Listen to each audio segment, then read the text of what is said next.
Rayuan Tanah Sari. Tidak ramai yang sedar bahawa di selatan Myanmar atau Burma terdapat hampir 40 buah perkampungan Melayu. Masyarakat Melayu di sini bercakap Melayu logat Kedah. Walaupun telah ratusan tahun di Burma, tetapi mereka teguh jati diri Melayu dan menjunjung tinggi agama Islam dalam kehidupan mereka. Di sebalik kehidupan mereka yang susah, masyarakat Melayu di sini cekal dan tabah. Malah mereka begitu istimewa kerana teguh memelihara adat budaya Melayu, terutama tulisan Jawi. Tulisan Jawi, mengaji, berzanji, majlis kenduri hingga ke makanan yang disaji. Bagi yang pertama kali datang ke sini, rasa teruja seolah mesin waktu membawa kembali ke era 70-an perkampungan Melayu dulu.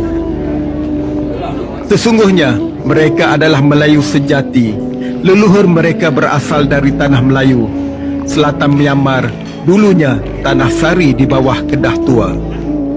Budi bahasa dan toleransi orang Melayu membolehkan mereka hidup harmoni di Burma.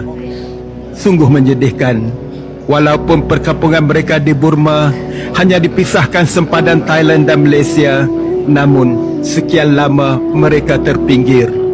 Ramai orang Melayu di Malaysia yang sedarah daging seketurunan tidak tahu keberadaan bangsa mereka di selatan Myanmar.